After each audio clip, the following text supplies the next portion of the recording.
Pare com essa especulação, pare com esse sensacionalismo, para com esse tipo de teologia que é baseada no logismo, no achismo, sem uma boa hermenêutica, sem utilizar uma exegese bíblica. Esse é nosso tema aqui hoje. Eu e o Wilber queremos guiar vocês, bater um papo com vocês sobre o conflito que está havendo lá no Oriente Médio. Nós vamos fazer isso com responsabilidade, em cima de uma exegese que seja bíblica, respeitando, inclusive, regras de hermenêutica. Então vem com a gente que o estudo hoje está incrível.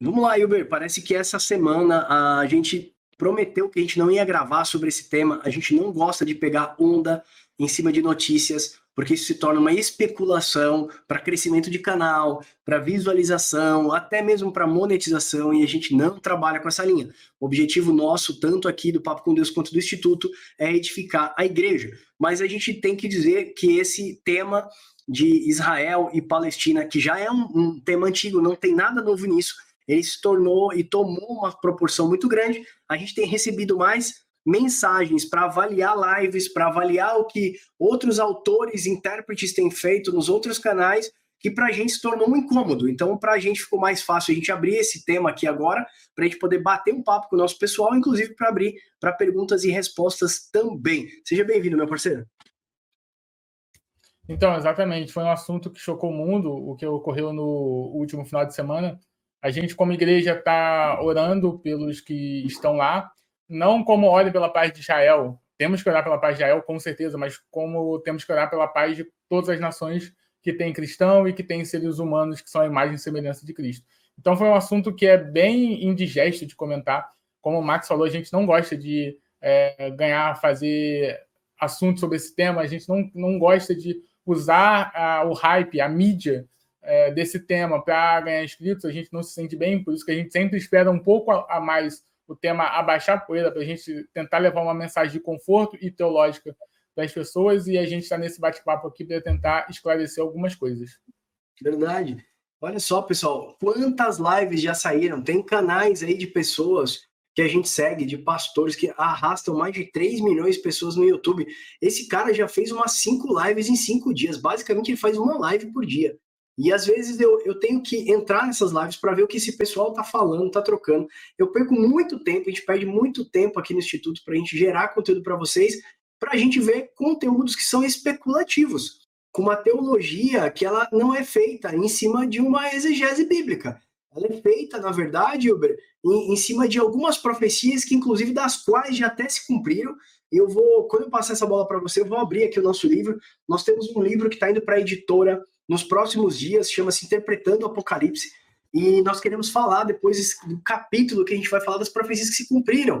Pode uma nação nascer em um só dia. Meu irmão, essa nação nascer em um só dia, ela já se cumpriu, sabe? O Jesus vai entrar pela porta dourada, que o sultão não sei o que, do século não sei da onde, no século 17 fechou. Irmão, isso aí já se cumpriu. Os pés do Senhor Jesus na sua volta tocará o Monte das Oliveiras. Já se cumpriu também. Então, assim, são profecias das quais as pessoas ficam garimpando um cunho espiritual para lançar essa profecia para o futuro. Óbvio que a gente deseja respeitar a visão das pessoas que pensam diferente de nós, mas quando a gente vê pessoas abrindo live, Wilber, ou assim, trabalhando em cima de temas que são especulativos, e por que especulativos, né, Wilber? Vamos deixar claro aqui para conflito Israel e Palestina, ele já existe há muitos anos. Ele existe desde antes da fundação do Estado de Israel. Nós estamos falando ali da descendência de Sara e de Agar, que Paulo vai falar muito bem em Gálatas 4, que uma vai gerar filhos para a escravidão, que é a Sara, e a outra vai gerar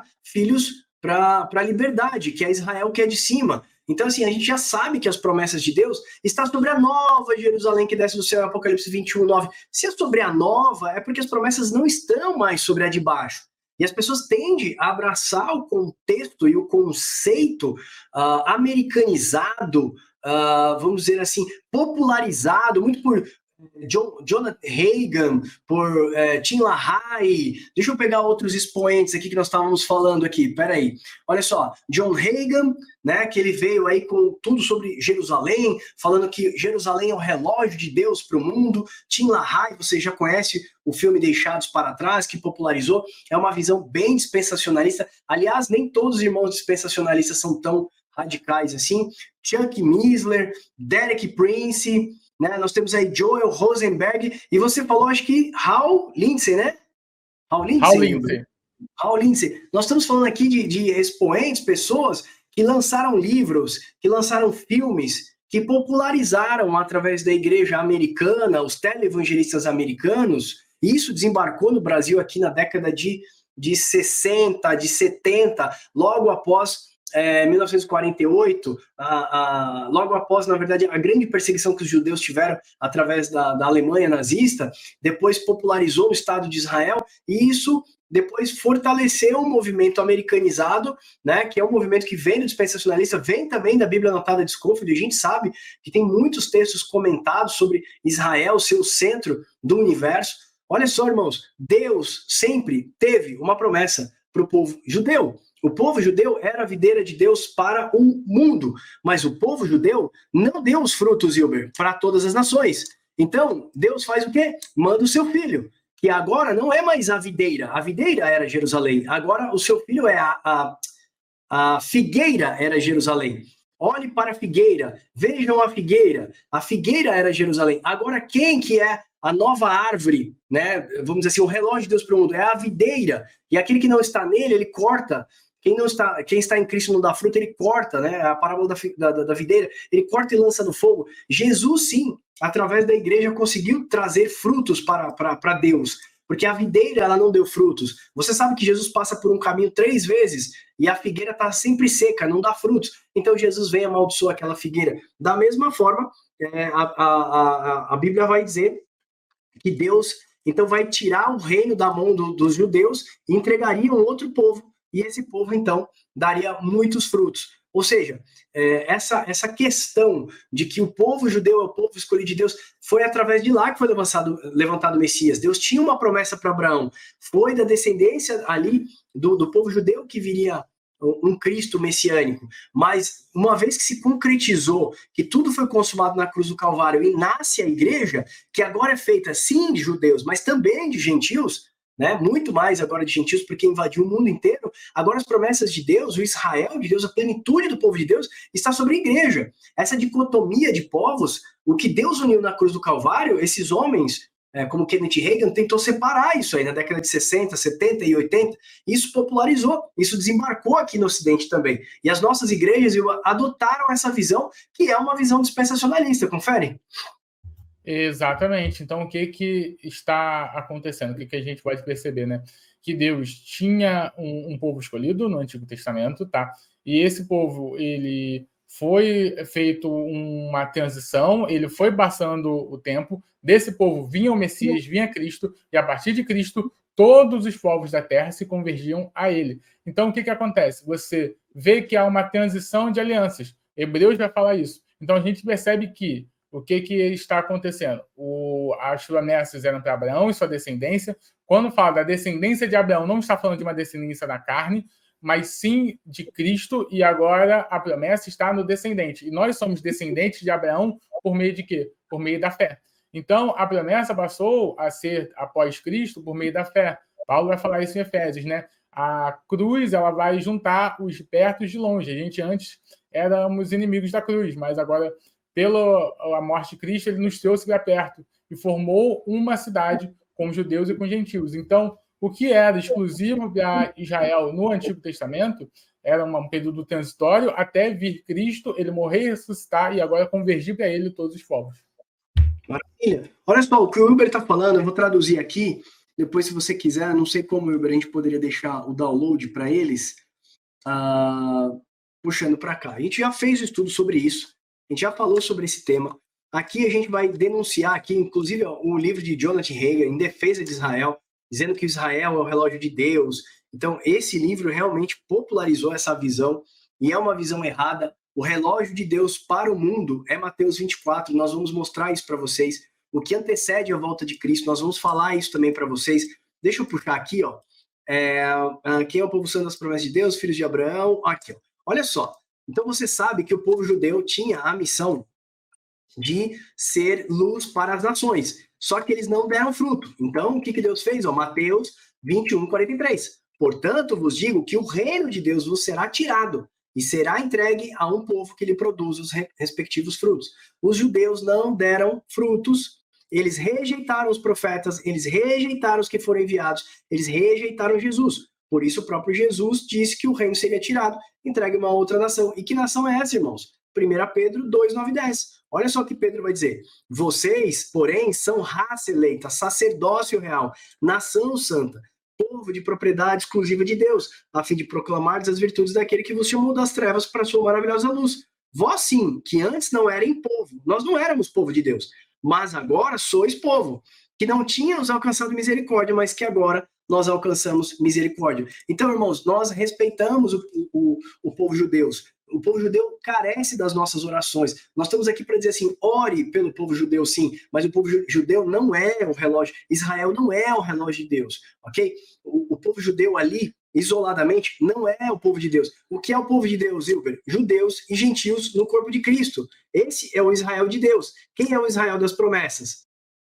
Deuteronômio vai dizer o seguinte, 10:16, ó, circuncidem o vosso coração e não endureça a vossa cerviz. As pessoas falam que o povo judeu é aquele que é circuncidado ao 8º dia, todo macho, prepúcio do macho, circuncidado ao 8º dia. Só que o autor de Romanos, que é o apóstolo Paulo, ele vai citar Deuteronômio, ele vai dizer assim, ó, porque não é judeu quem o é exteriormente, nem é circuncisão que é na carne, ou seja, na carne do prepúcio. Porém, judeu é aquele que o é interiormente, e circuncisão é aquela que é do coração, no espírito, não segundo a letra, cujo louvor não procede dos homens, mas de Deus. Ou seja, irmão, sabe quem é o Israel de Deus, como Paulo está dizendo? Gálatas vai dizer isso, Efésios vai dizer isso. Ele está dizendo que todo o povo, a plenitude do povo de Deus, o Israel de Deus, é judeus e gentios no corpo de Cristo.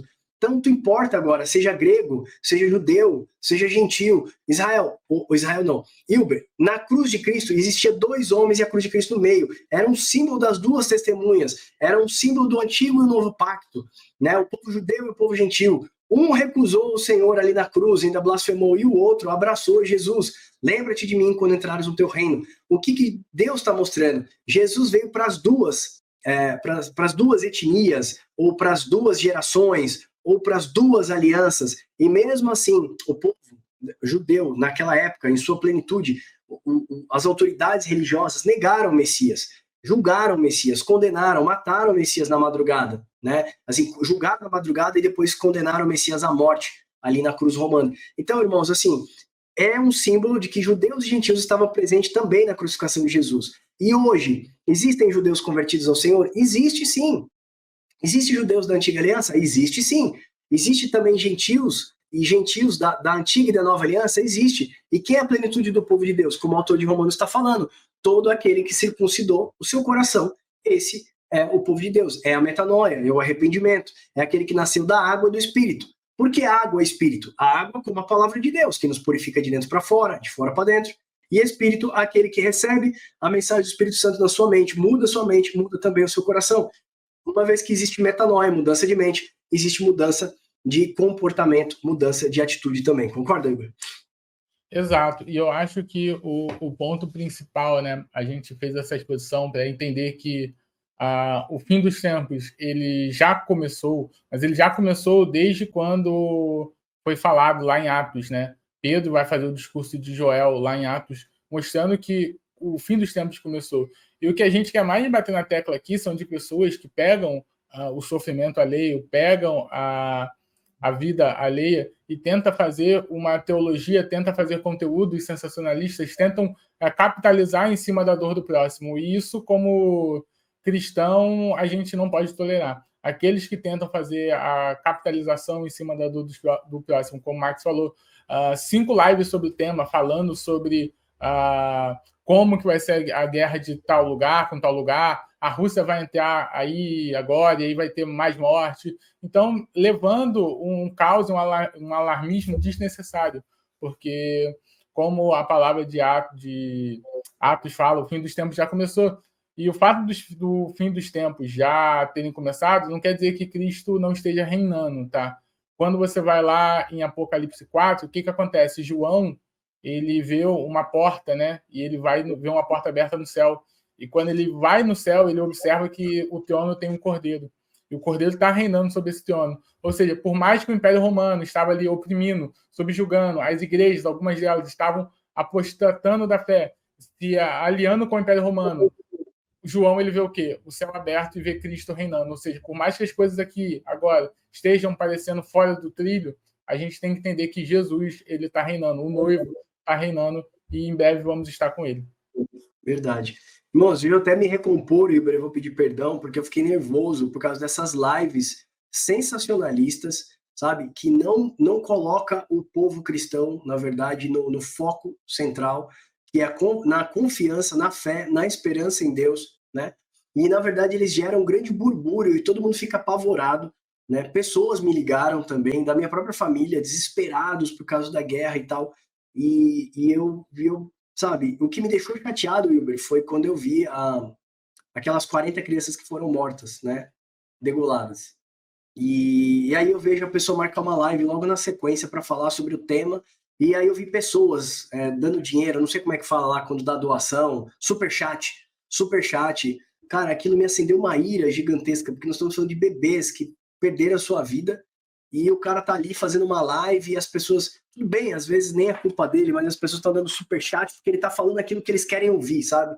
É o que Paulo fala a Timóteo mesmo, nos últimos dias eles vão juntar para si sábios que falem aquilo que os seus ouvidos querem ouvir. Irmão, eu não vou falar da Rússia, eu não vou falar que a Rússia vai entrar na guerra e tal, a despeito de que a Rússia possa entrar, a despeito de que o rio Eufrates tenha secado, dos bolaners que já estão saindo lá no Mar Morto de água doce, que é a profecia de Ezequiel. Deus dá sinais através da natureza, daquilo que é espiritual. Nós já fizemos aqui sobre as águas que saíam do templo de Ezequiel.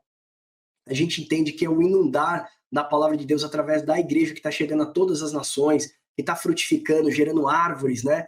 Frutificando o evangelho por todo o reino. Fizemos um estudo aqui chamado O Monte Sião, a Igreja do Deus Vivo, quando aquela pedra lançada sem auxílio de mãos bate nos pés da estátua lá de Daniel, a gente percebe que esmiuça aquela estátua, que se transforma depois no monte que enche toda a terra. O que é isso se não é o evangelho de Deus? As promessas que são do Monte Sião, a igreja do Deus vivo, que agora vai por toda a terra, saqueando, na verdade, os poderes das trevas e trazendo homens para o reino da luz.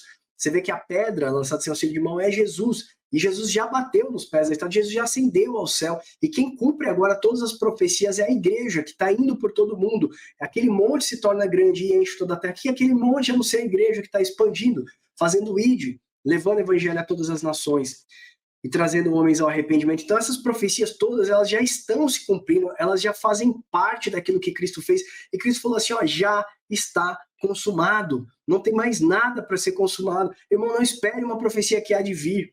Nós vamos falar aqui de profecias que já se cumpriram, mas não espere por alguma coisa que há de vir. O que nós queremos lançar a luz aqui do entendimento, por isso que eu comecei o estudo aqui falando assim, parem com especulações, lance luz à palavra de Deus, faça uma boa regra hermenêutica. Se tudo que tinha na antiga aliança convergia para Cristo, e toda a exegese bíblica da nova aliança, o ponto central, a chave hermenêutica de interpretação é Cristo, por que eu vou jogar isso lá na frente? Por que se tudo converte em Cristo, e Cristo disse que uma vez que ele fosse levantado, atrairia para ele homens e de todos os povos, nações e línguas, agora Jesus convergiu tudo num homem só, agora eu vou separar. Jesus pegou judeus e gentios, colocou no corpo de Cristo, como eu falei em Efésios 2,19. Vocês já não são mais estrangeiros, vocês não são peregrinos, mas vocês são concidadãos dos santos e sois famílias de Deus.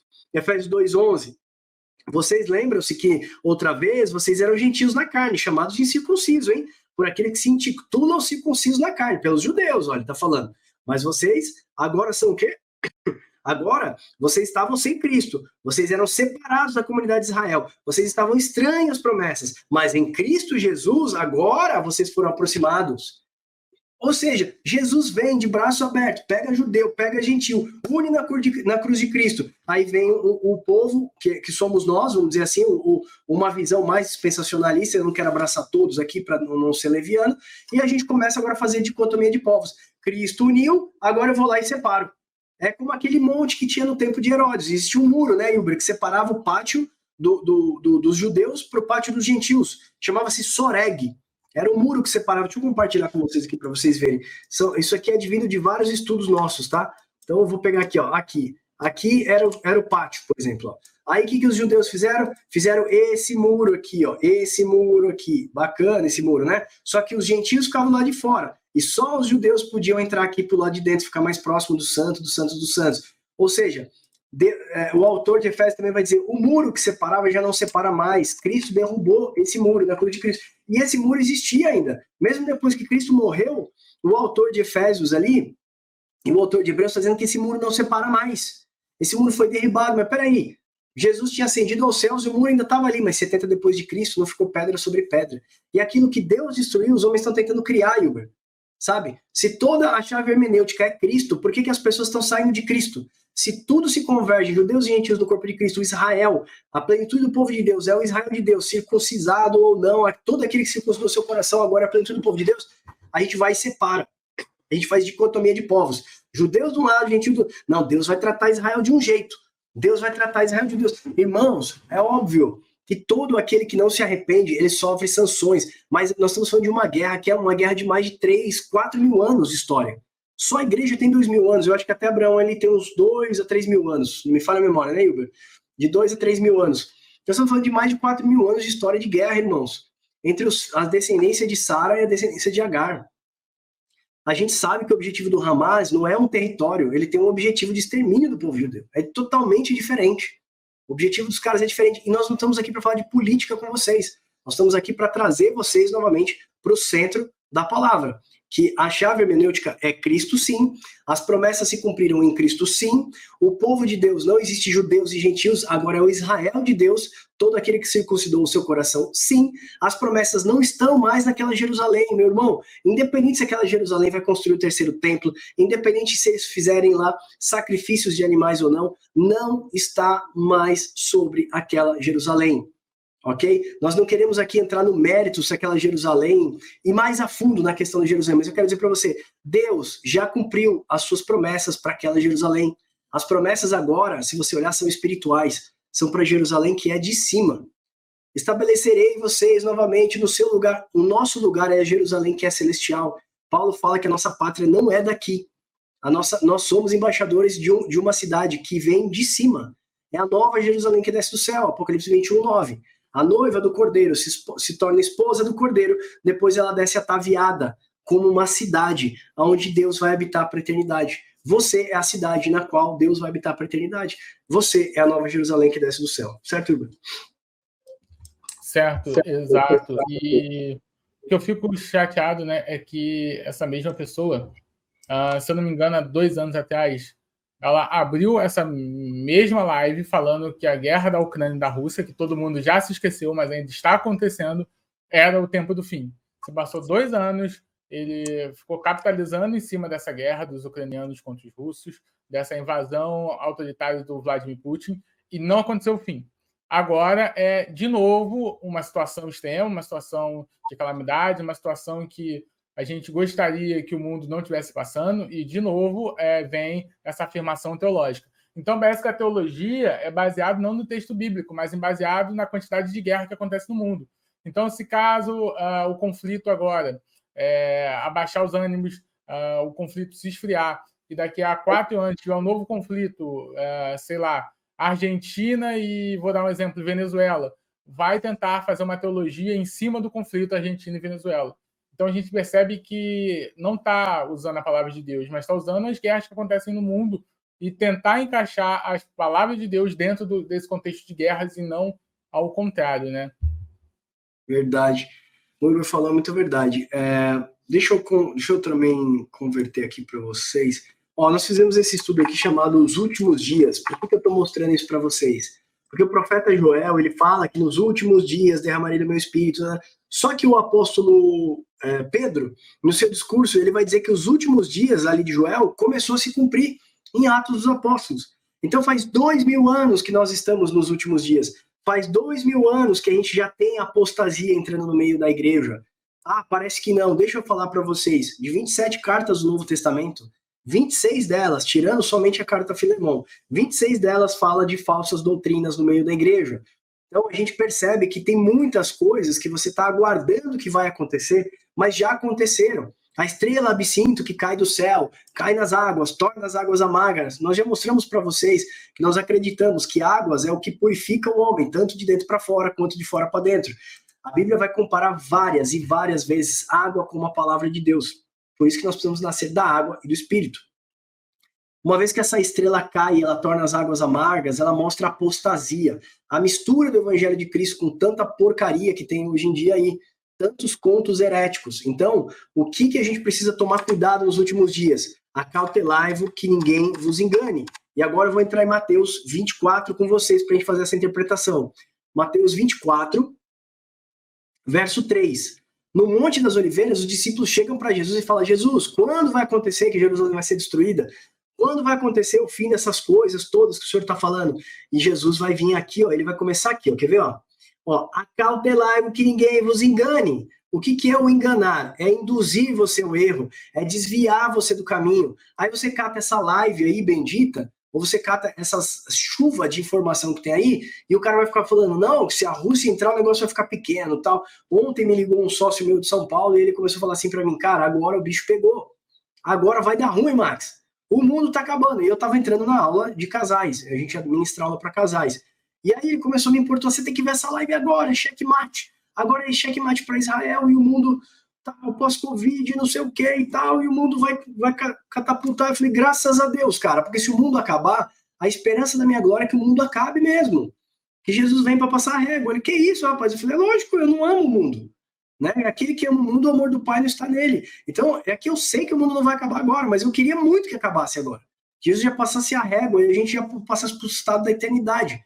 Porque, Hilber, eu estava aprendendo uma coisa. Para nós que desejamos a volta de Cristo, o mundo hoje, ele é um tormento para a gente, ele é dor e sofrimento. Ok? Mas a vida eterna para a gente é um tempo de paraíso, de muito gozo e de prazer, sem dor e sofrimento. Para o ímpio, o mundo hoje, na verdade, é um grande paraíso. Mesmo com dor, sofrimento, guerra, peste, morte, câncer e tudo. Para o ímpio, o mundo hoje é um paraíso, porque quando ele partir daqui, vai ser um inferno para ele, o resto da vida. Então, você percebe que para a gente é dor e sofrimento, mas para o ímpio é bom. Então, para quem quer ficar no mundo, tá ótimo, fica aí. Agora, se o mundo estiver acabando, graças a Deus, a gente precisa passar a régua logo, porque a gente quer ver a prática da justiça. Não falei que eu vi lá os 40 bebês sendo mortos pelo Hamas e eu não fiquei aqui indignado. Eu fiquei aqui dando soco na ponta de faca o dia inteiro. Então, olha só, voltando aqui para Mateus 24, olha só o que Jesus fala. Acautelai-vos que ninguém vos engane. Então, a primeira coisa que vai vir é o quê? Desvio da verdade. Vão tentar enganar vocês.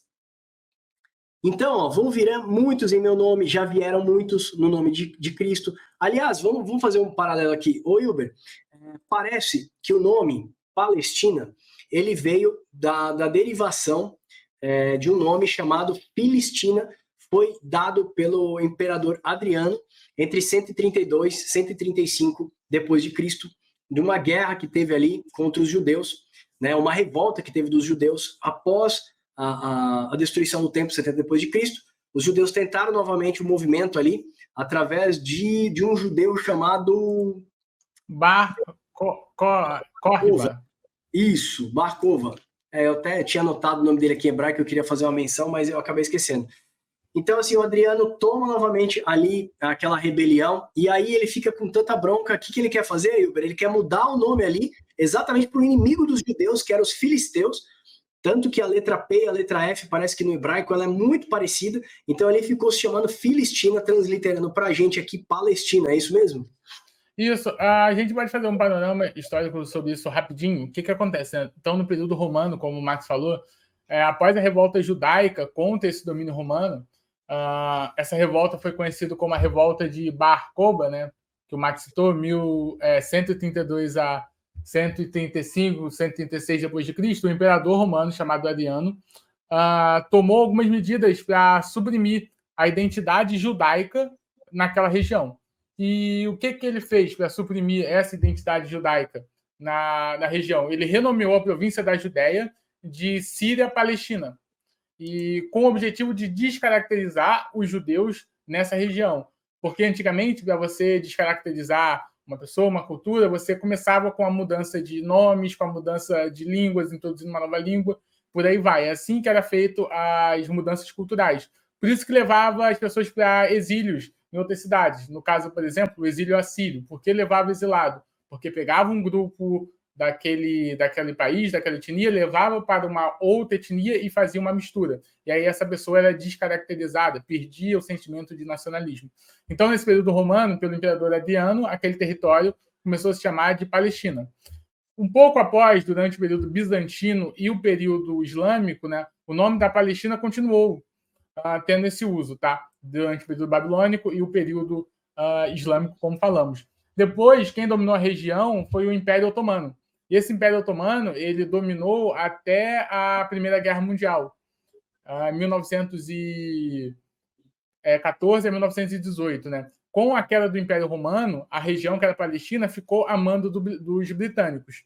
E aí, Max, vai começar todo o conflito. Porque aí a gente tem o desenrolar da história, tem a Primeira Guerra Mundial, tem a Segunda Guerra Mundial, tem o Holocausto que a gente conhece, e após o Holocausto, a criação da ONU, foi decidido criar, então, um Estado para os judeus, um Estado judaico.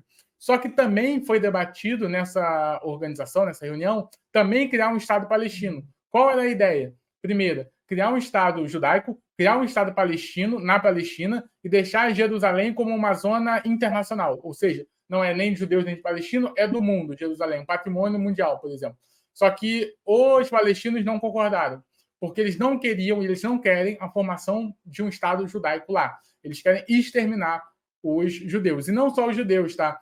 Se fosse um Estado cristão, eles iam querer exterminar o Estado cristão. Então, o que o grupo Hamas quer? Ele quer o extermínio de uma identidade cultural. Eles querem fazer a jihad, levar a Guerra Santa, levar por meio da imposição, por meio da força, a sua cultura, a sua doutrina, o Alcorão. Esse é o principal objetivo. Então, o que está acontecendo lá é uma guerra de uma nação contra um grupo, uma facção criminosa que quer impor a sua religião sobre a outra.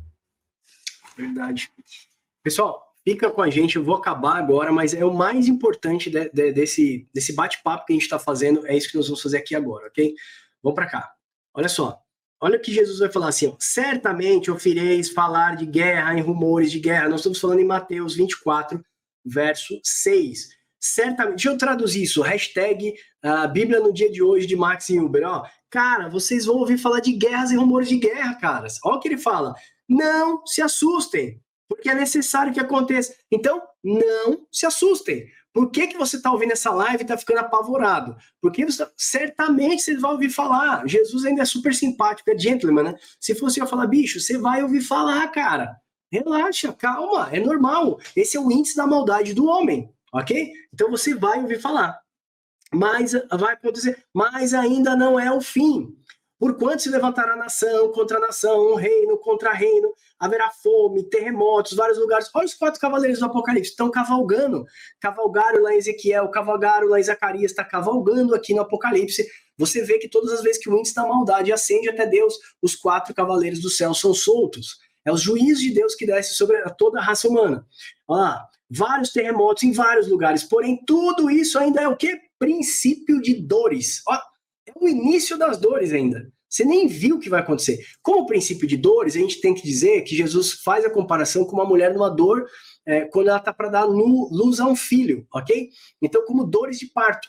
Como a mulher tem dores e ela vai tendo contrações, cada vez as contrações são em menor tempo e as dores aumentam mais. Então, óbvio que o que acontecia no primeiro século, ele vai amplificando até o final dos tempos, mas ainda não é o fim. E Jesus ainda vai dizer, ó, vocês vão ser entregues, serão atribulados e vão matar vocês. Olha o Oriente Médio. A igreja mais perseguida e morta é a igreja do Oriente Médio. Vocês vão ser odiados de todas as nações. Pega aqui, até no Ocidente.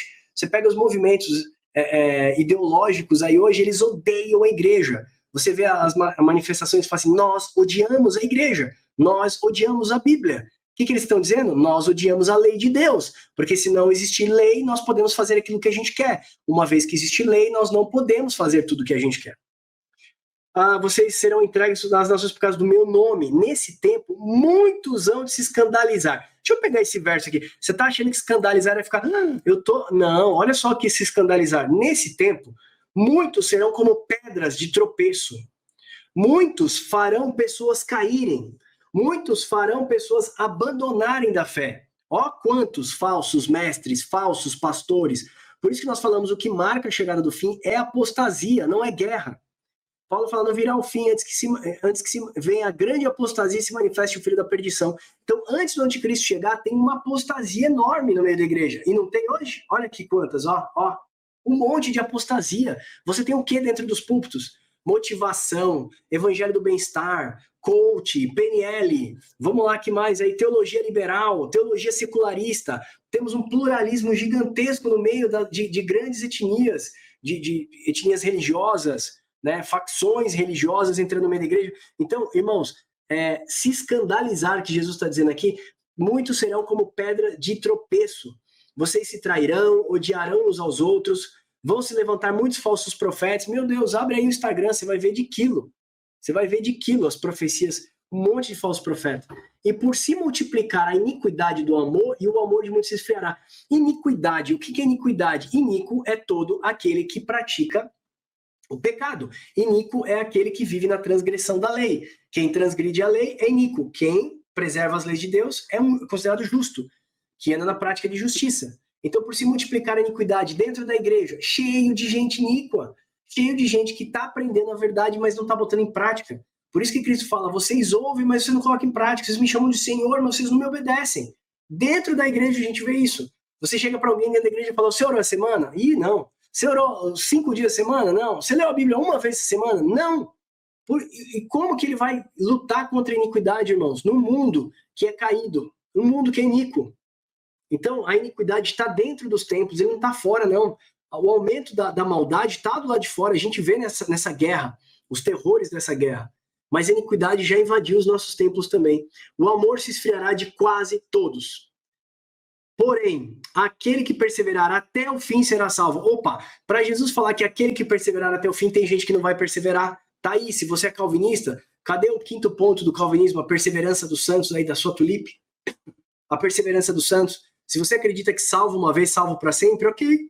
Eu vou respeitar o seu ponto de visão. Mas se você não perseverar até o fim, negão, você não será salvo. Aí ele fala, e será pregado o evangelho do reino por todo mundo, para testemunho de todas as nações. E só então verá o fim. Então, ó, acautelai-vos que ninguém vos engane. Guerras, rumores de guerra vão acontecer, Jesus está falando. Mas isso é só o princípio de dores, isso não marca o fim. O que marca o fim, segundo Tessalonicenses 2,4, é a manifestação da grande apostasia. Apostasia como aquela estrela que cai lá em Apocalipse 8, que eu falei para vocês, chamada absinto, cai nas águas, torna as águas amargas, e todos os homens que dela beberam morreram. Irmãos, não se engane, a apostasia mata você espiritualmente. Você tem uma morte que é física. Todos nós passaremos por ela, uma morte biológica, mas nós temos uma morte que é espiritual, e essa morte é que nos separa de Deus para sempre. A morte física é só o começo. Eu estou terminando o nosso livro sobre a morte aqui, ó. Nós vamos lançar um livro sobre a morte também. Nós vamos falar sobre isso. A morte biológica é a nossa primeira morte, mas tem uma segunda morte, que é a morte eterna. E a primeira morte para o crente, que é a morte biológica, ela só nos aproxima de Deus, ela só nos deixa próximo de Deus. Por isso que Paulo fala, prefiro partir e estar com Cristo, que é infinitamente melhor. Por isso que o salmista fala assim, não vejo a hora de ir para a casa do meu Senhor.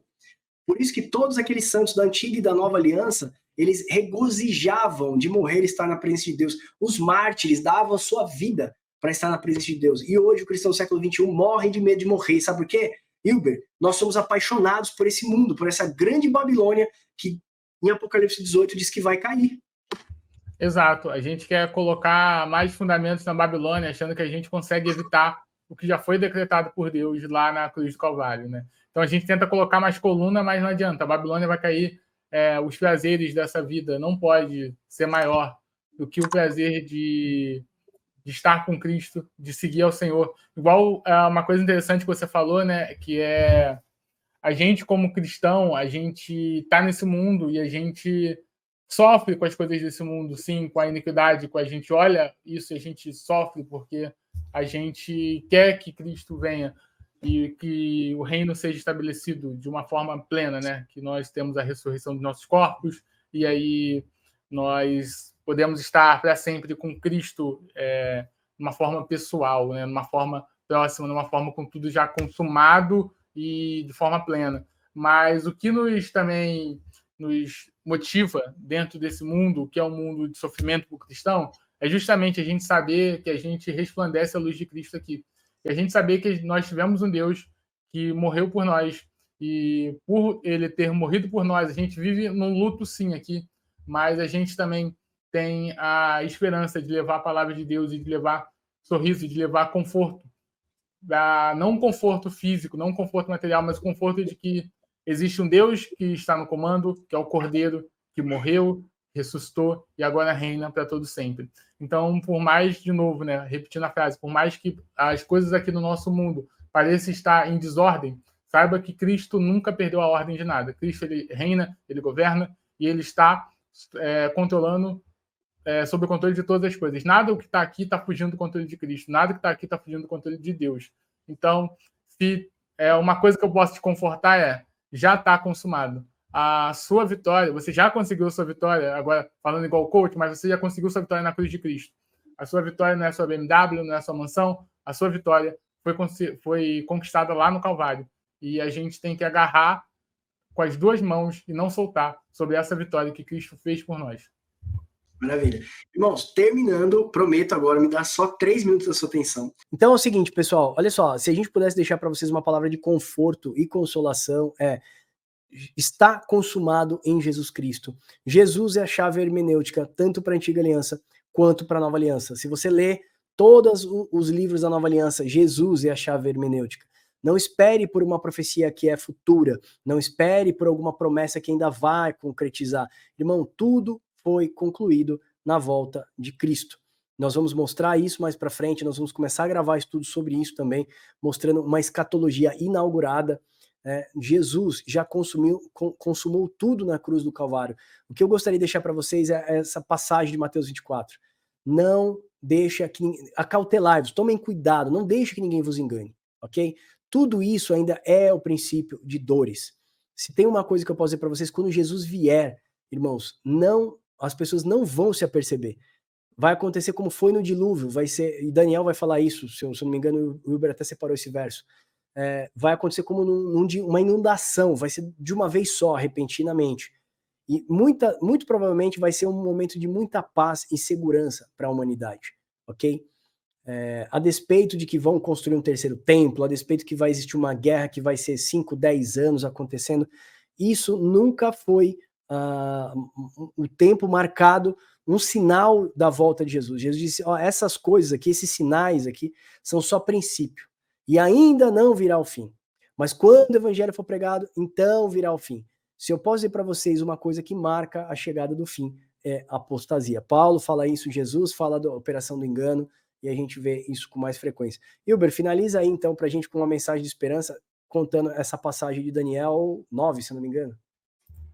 Sim, Daniel 9, né, vai falar das 70 semanas, que as 70 semanas elas vão se cumprir e o final vai ser como um dilúvio, como uma inundação, né? E até o fim haverá guerras e está determinadas as assolações. Então a gente percebe que a inundação, né, é algo ali igual ao contexto de Noé, pega mesmo repentino, né? Então as pessoas estão fazendo suas coisas, vivendo suas vidas, tá acontecendo, o mundo está vendo a iniquidade, a apostasia, mas as pessoas acham que está tudo bem, que a Cristo não volta, o evangelho da prosperidade, eu tenho que buscar minhas riquezas aqui, então não preciso ficar focado no pecado, não preciso ficar focado em uma vida no qual Deus se agrade, e aí o que acontece? Vem o dilúvio, né? E assim como Noé era um justo, até a palavra fala isso, né? Noé foi achado justo por Deus. Assim, Deus espera que nós, antes da sua vinda, sejamos achados justos por Ele. Tá? Quando vir esse dilúvio, a gente está percebidos. A gente não ser pegos de surpresa. Porque, como Paulo vai falar lá em Coríntios, aqueles que estão em trevas, esses vão ser pegos de surpresa. Mas vocês são o quê? Vocês são filhos da luz. Estejam prudentes, estejam alertas. Porque quando vier o noivo, vocês precisam ter ali o azeite na vasilha. Tá? Justamente como aquelas virgens imprudentes, todas elas dormiram, mas uma estava ali alerta, foi prudente, levou um azeite de reserva, enquanto a outra não, achou que estava tudo suficiente, né? Aquele negócio, como o Max falou, uma vez salvo, salvo para sempre, e senta nisso como se toda a soteriologia fosse centrada somente nisso, e não pega as outras percepções da salvação. Então, não leva azeite de reserva, e aí, quando vem o noivo, fica do lado de fora. Essa é nossa exegese sobre o que está acontecendo no Oriente Médio, esse é nosso entendimento, não estamos isolados, nós estamos falando de academia de teologia hoje, em massa, pensa da mesma forma sobre isso que nós estamos colocando aqui hoje, isso não é invenção da nossa cabeça não, isso é o que nós temos estudado e temos aprendido e temos entendido que tem muito mais coerência, fazendo uma boa exegese, respeitando a hermenêutica bíblica, como nós mostramos para vocês, fundamentando em doutrina bíblica, não no que eu acho, mas faz sentido isso. Isso é logismo, irmão. Isso é logismo. Tá? Não é fazer sentido, é fundamentar no que está escrito nas escrituras. Eu queria dizer para você que eu respeito sua visão se for diferente. Nós aprendemos a amar e respeitar todos aqueles que pensam diferente de nós, a despeito de algumas pessoas terem uns comentários um pouco mais ríspidos. A gente tem pedido para Deus nos dar um pouco de paz e tranquilidade para poder responder a todos com muita tranquilidade.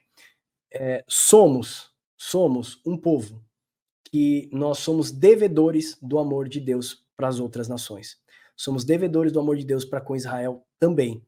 Então, ore por Israel, ore por Jerusalém, ore por aquelas crianças, por aquelas mulheres que foram estupradas, foram mortas, ore por aquelas crianças, ore por aquele povo. Somos devedores do amor de Deus. O amor de Deus chegou até nós, mas nós sabemos que eles carecem também do amor de Deus. Muitos deles, cristãos ou não, eles são povos, são seres humanos e eles precisam ter uma vida digna. E tiveram seus direitos retirados, foram desrespeitados, mortos, né, violentados. Então nós somos devedores do amor de Deus, assim como Deus derramou o seu amor. E aqui no Oriente Médio a gente está alheio a tudo isso, a gente acorda, dorme e nem se lembra, muitas vezes, que existem pessoas sofrendo no mundo inteiro, a não ser quando a mídia mostra, né? Então lembre-se disso, você é devedor do amor de Deus. A graça de Deus te alcançou. Então que você seja um bom intercessor nesse momento de dor e sofrimento daquele povo, amém? Nosso pedido desse bate-papo aqui é isso, que você venha orar por esse povo e venha derramar o amor de Deus sobre a vida de todos eles, amém? Eu agradeço a sua atenção e espero você no próximo Papo com Deus. Deus abençoe você.